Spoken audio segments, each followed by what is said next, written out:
Salut à tous et à toutes, j'espère que vous allez bien. Bienvenue dans cette vidéo Gaming News qui, j'espère, vous fera plaisir. Les amis, il y a plein de choses qui se passent. Franchement, il y a trop d'infos. Bon, allez, sans plus tarder, c'est parti. Du coup, on sait qu'il y a la pénurie. Xbox Series X et puis PlayStation 5. Maintenant, pourquoi il y a cette pénurie? Vous allez comprendre pourquoi. Selon Jeux Vidéo, en fait, les deux constructeurs, à savoir Microsoft et Sony, se livrent une bataille sans merci dans la vente, oui, de leurs consoles, parce que tout simplement, les deux ont besoin des mêmes composants et la production se fait lentement. Ça veut dire que si Sony demande à AMD, évidemment, les composants, Microsoft doit attendre. Et pareil, si Microsoft demande, ce qui fait que Sony doit patienter le temps que Microsoft soit livré. Vu que les deux consoles ont à peu près les mêmes composants, c'est ça qui ralentit la production des consoles. Je n'imagine même pas la pression que AMD doit avoir venant des deux constructeurs. Et quand Sony dit que chaque mois ils vont pouvoir expédier environ 1,5 million consoles, je ne sais pas si ça sera possible, on verra bien. Les deux constructeurs disent que d'ici avril 2021, l'offre va pouvoir équilibrer la demande. Ça aussi, je n'en suis pas si sûr. En tout cas, n'hésitez pas, vous, à me dire ce que vous pensez de cette information. J'ai pas mal de questions concernant les skins de la PS5 en noir qui est inspiré de la PS2. Donc les précommandes vont commencer demain. Ça sera une édition limitée. C'est chez Super 5. Je vous mets les liens en description évidemment. Donc dans un premier temps, il y aura 304 consoles et après 500 vont venir plus tard. Et les premières expéditions vont commencer au printemps 2021. Important de le préciser, vous aurez la garantie au niveau de la console, mais ça ne sera pas le cas pour la manette. Et au niveau du prix, on est à 649 $ pour la version digitale et il faudra rajouter 100 $ de plus, soit 749 $.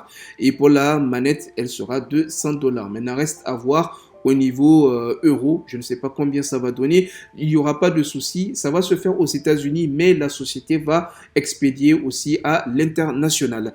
Et si vous trouvez que c'est cher, il y a une alternative, c'est la marque D-Brand qui fait aussi des coques pour Sony. Ce sont des matériaux d'origine, en fait, de très bonne qualité.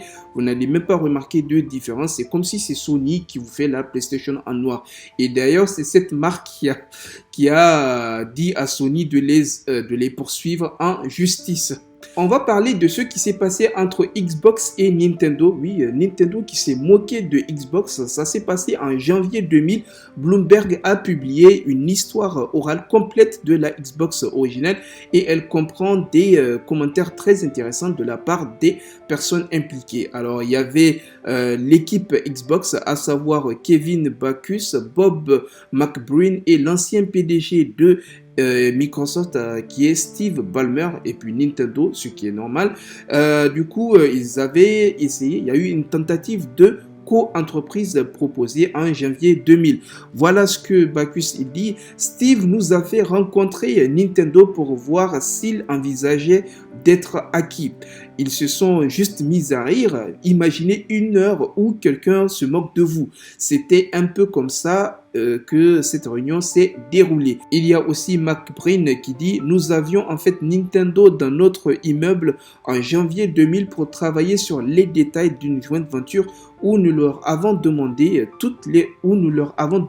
toutes les spécifications techniques de la Xbox. Le pitch était leur matériel puant et comparé à Sony, il l'était. En fait, l'idée était donc écoutez, vous êtes bien meilleur pour faire des jeux comme Mario et tout le reste. Pourquoi ne nous laissez-vous pas nous occuper de tout ce qui est matériel? Mais ça n'a pas fonctionné. En fait, Microsoft voulait acquérir Nintendo.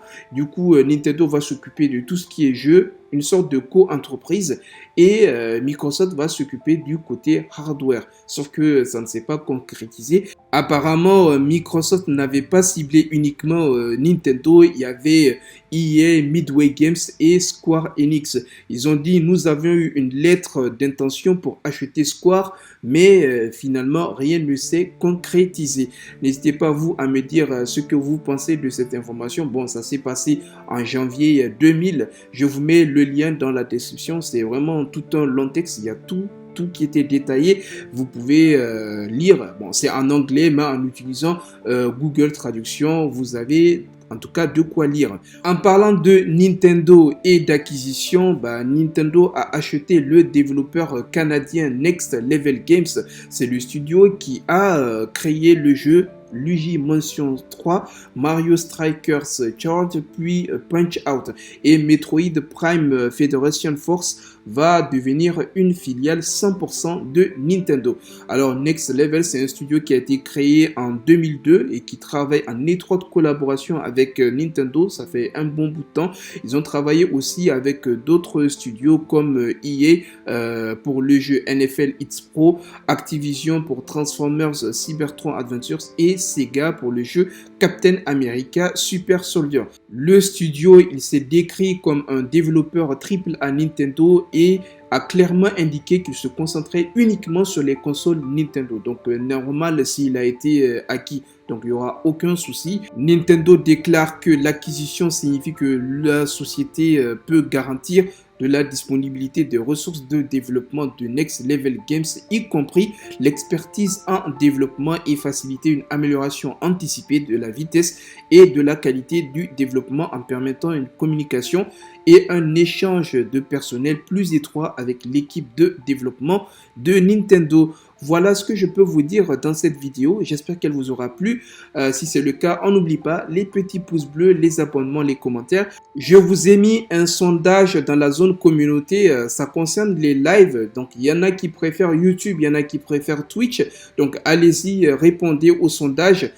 Si vous préférez YouTube matinée ou soirée, ou bien Twitch matinée ou soirée. Et dans ça, c'est dans un premier temps. Et après, on va se fixer un horaire. Voilà, c'est la fin de la vidéo.